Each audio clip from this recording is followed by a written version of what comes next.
Reading with Steve. And today, as you can see, I do have the ancient Greece page up.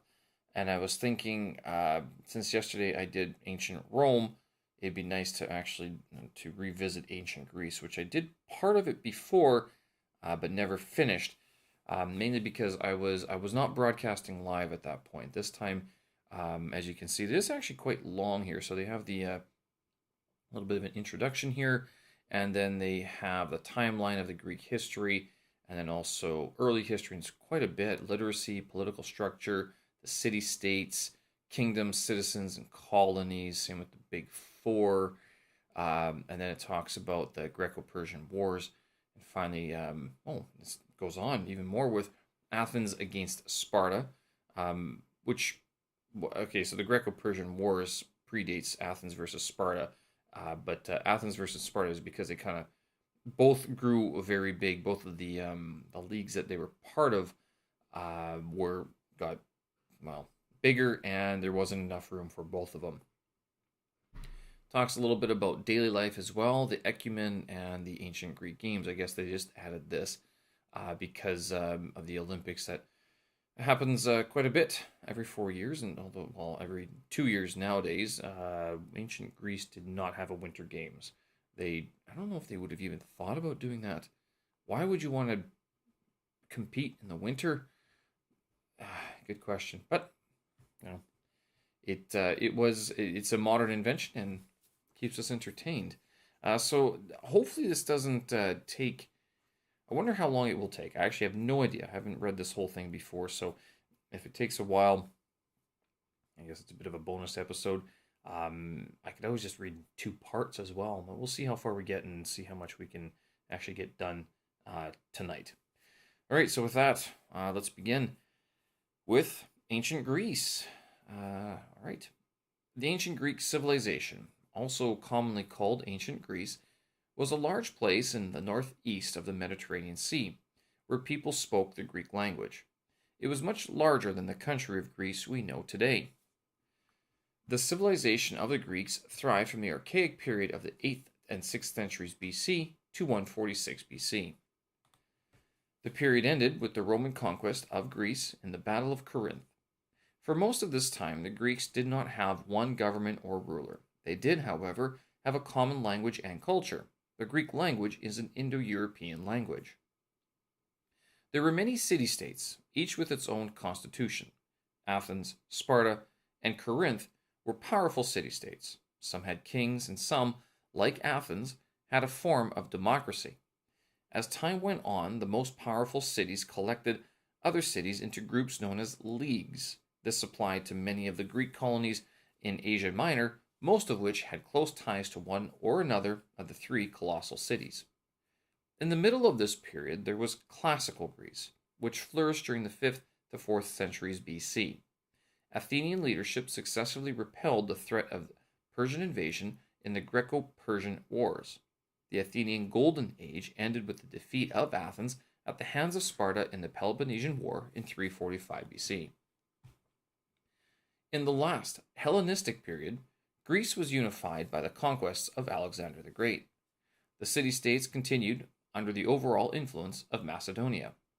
Greek culture had some influence on the Roman Empire, the premier power of the ancient world. In this way, classical Greece was part of the foundation of Western civilization. Greek was also the language of the Byzantine Empire.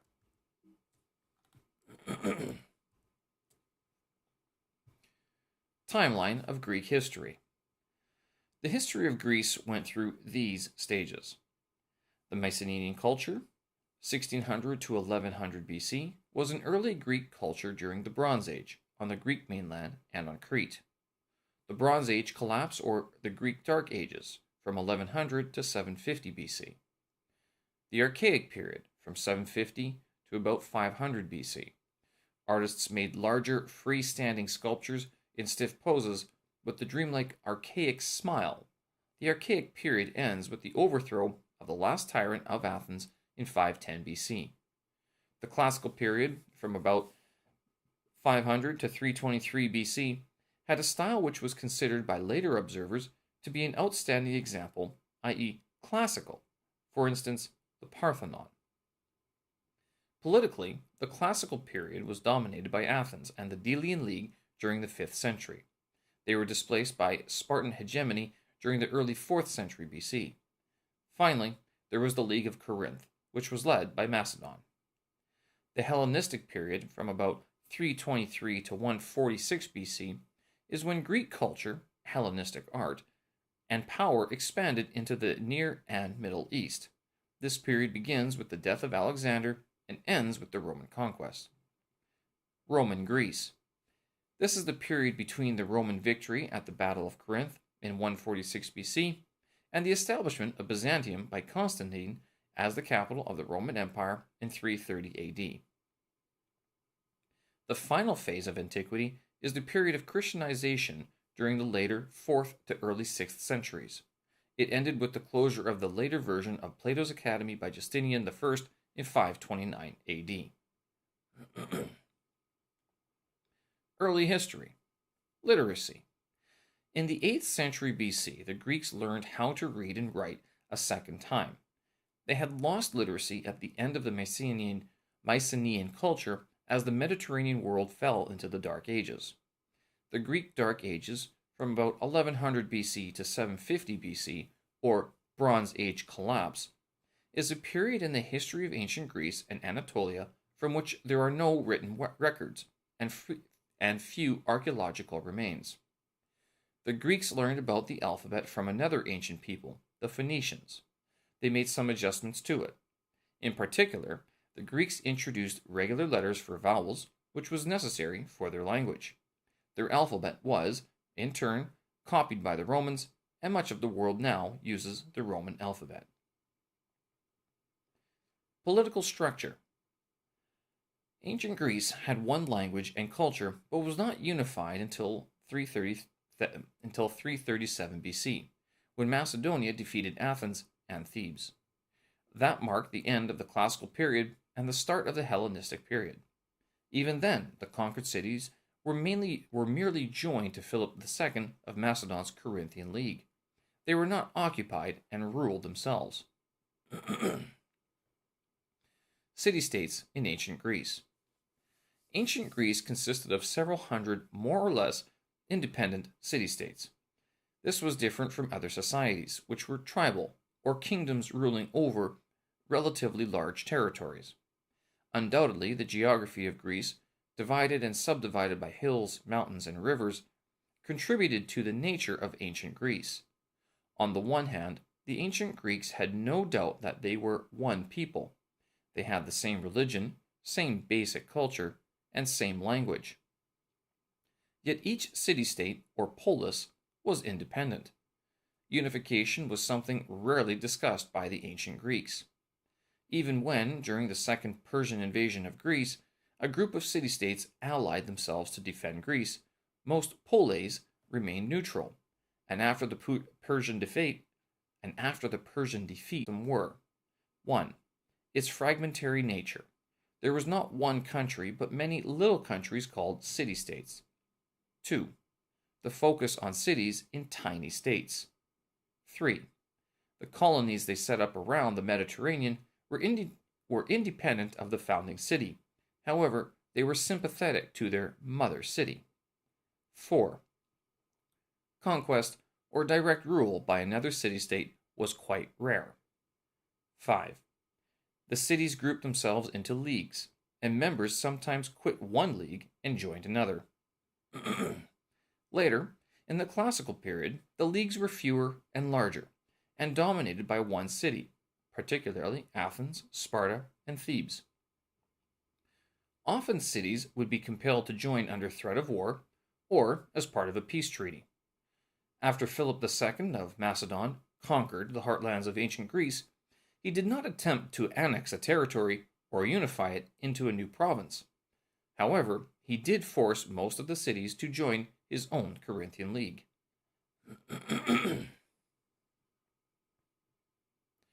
Kingdoms. Some cities were democratic. Some were aristocratic. Aristocratic? Some cities were democratic. Some were aristocratic. and some were monarchies. Some had many revolutions in which one kind of government replaced another.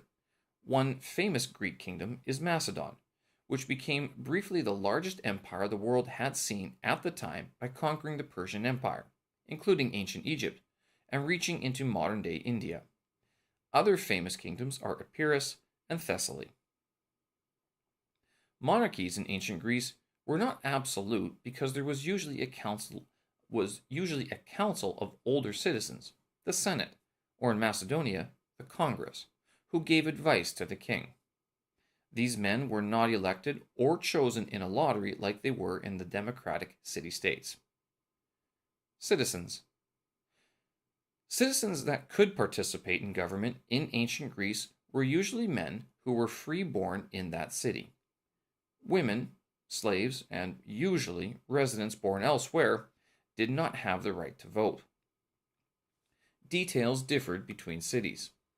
Athens is an example. The residents of Athens were of three groups: citizens, medics, or resident aliens, and slaves. Citizens were residents whose forebears had been Athenians for 3 generations. Male citizens had the rights of free men and could be chosen to fulfill any official state position. Of the estimated 150,000 residents of the city-state of Attica, only about one-fifth held the privilege of citizenship. Women who were citizens in Athens could not participate in political affairs, but in Sparta they could. Colonies. The number of Greeks grew, and soon they could not grow enough food for all the people. When this happened, a city would send people off to start a new city, known as a colony. Because the terrain was rough, most travel was by sea. For this reason, many new cities were established along the coastline. First new cities were started in Anatolia, Asia Minor, and later along the Black Sea, in Cyprus, in southern Italy, in Sicily, and around what today is Benghazi, in Libya. They even started a city, Naucratis, on the river Nile, in Egypt. The cities of today, Syracuse, Naples, Marseille, and Istanbul, started as the Greek cities Syracusa, Neapolis, Massilia, and Byzantium. The Big Four. By the 6th century BC, some cities became much more important than others. They were Corinth, Thebes, Sparta, and Athens. The Spartans were very well disciplined soldiers.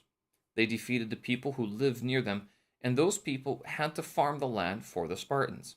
These helots had to give the Spartans part of the food they grew, and so the Spartans did not have to work. Instead, they learned how to be better soldiers. There were not many Spartans, but there were many helots. Spartan military strength controlled the helots. The Spartans had 2 hereditary kings who led them in war. At home, they were also ruled by a group of old men called the Gerousia, the Senate. Athens became a democracy in 510 BC.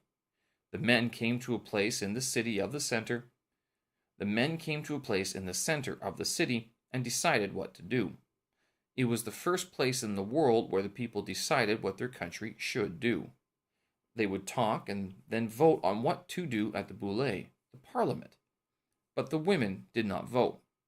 Athens had slaves. These slaves were owned by their masters and could be sold to someone else. The Athenian slaves were less free than the Spartan helots. Every year, Athenian citizens elected 8 generals who led them in war.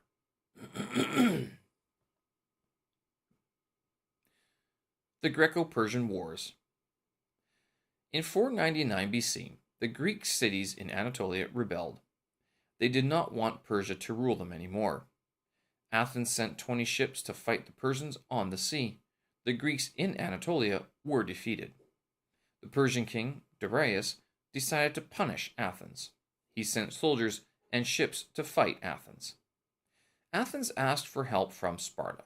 Sparta wanted to help but could not. They had a religious festival at that time. Athens sent her soldiers against the Persian soldiers. At the Battle of Marathon in 490 BC, they defeated the Persians. Then the help from Sparta came. At the Battle of Thermopylae, the Spartans were led by Leonidas and resisted the huge Persian army. After a couple of days, a traitor named Ephialtes led the Persians around the pass behind the Greek army. Realizing that defeat was inevitable, Leonidas released many of his men. Those who stayed knew it would be a fight to the death. Leonidas kept elite hoplites, foot soldiers, or hoplites, who had living sons at home. There were also allied Thespians and Thebans who volunteered to stay. On the third day, Leonidas led his 300 Spartan hoplites and their allies against Xerxes and his mighty army. The Spartan-led forces fought this Persian force to their deaths in order to block the pass long enough to keep Xerxes and his army occupied while the rest of the Greek army escaped. After Thermopylae, many Greeks wanted to go south to the Peloponnese. Because the Isthmus of Corinth, the way into the Peloponnese, is very narrow, many wanted to fight the Persians there. Athens was north of Corinth, and she had a navy. Athens' leader, Themistocles, wanted to fight the Persians by the island of Salamis. Xerxes decided to send his fleet against the Greek fleet before the Greek ships could go to the Peloponnese. The Greek fleet defeated the Persians at the Battle of Salamis. Xerxes then went home with many of his soldiers, but a Persian army stayed in Greece. This army was defeated at the Battle of Plataea in 479 BC. Athens against Sparta. After the Persians were defeated at Plataea, the Spartans did very little. However, Persia was still dangerous. Athens asked the Greek cities on the islands in the Aegean and in Anatolia to join her. The cities agreed because they were afraid of Persia. These cities formed the Delian League, and Athens was their leader. Many of the cities of the Delian League had to pay Athens tribute money. Athens used the money to build many ships and the Parthenon. Sparta was still strong on land, but Athens was stronger on the sea. Several times there was war between Athens and Sparta. Then Athens decided to send many ships to Sicily to fight against the city Syracuse. Sparta sent help to Syracuse, and Athens was defeated. None of the Athenian ships came back. Now Sparta wanted to build ships to fight Athens. It took a long time for Sparta to defeat Athens, but then at the Battle of Agaspotami, the Spartans destroyed most of Athens' ships. The Athenians used an advanced type of ship called triremes. These ships had their combat systems and were propelled by oarsmen. On the front of the trireme was a large bronze battering ram. The oarsmen would row the trireme at an enemy boat and ram a hole into its hull. This was the most effective way for the trireme to destroy other boats. The soldiers, hoplites, on the trireme would board the enemy ship and capture it. Nevertheless, the Athenian fleet of triremes was destroyed in a battle of 405 BC. Athens surrendered the following year, and the war was over. Athens never recovered its previous domination. Daily life. Men, when not working, fighting, or discussing politics, could, at festive times, go to ancient Greek theater to watch dramas, comedies, or tragedies. These often involved politics and the gods of Greek mythology. Women were not allowed to perform in the theater. Male actors played female roles. Women did domestic work, such as spinning, weaving, cleaning, and cooking. They were not involved in public life or politics. Women from rich families, however, had slaves to carry out domestic work for them. The ecumen. The ecumen, or oikomen, is an ancient Greek term for the known world. In Greek antiquity, it was the parts of the world known to the Greek geographers. That was basically the Mediterranean world. Europe, Asia, and Africa, basically just north of the Atlas Mountains, and Egypt. The Greeks were well aware of the Persian Empire, and Alexander's army got as far as parts of Pakistan. Under the Roman Empire, it came to mean civilization itself, which by then was wider than the Greeks supposed. Ancient Greek Games. The famous Olympic Games were held at Olympia every 4 years. They were for men only, and women were not allowed to attend, even as spectators. The sports included running, javelin throwing, discus throwing, and wrestling. The games were unusual because the athletes could come from any Greek city. Another competition, the Hurrian Games? Another competition, the Hurrian Games, was held for women. It was also held at Olympus at a different time from the men's event. The rules for girls in Sparta were different from other cities. They were trained in the same events as boys because Spartans believed that strong women would produce strong babies who would become future warriors. Their girl athletes were unmarried and competed nude or wearing short dresses. Boys were allowed to watch the athletes in the hopes of creating marriages and offspring. Later, in the classical period, girls compete in the same festivals as males. And that's the end. Well, thank you very much for listening. That's a little bit longer than before, but that is the whole ancient Greek page off of Simple English Wikipedia. Hope you guys enjoyed that. Have any questions or comments, leave them below. Be glad to answer.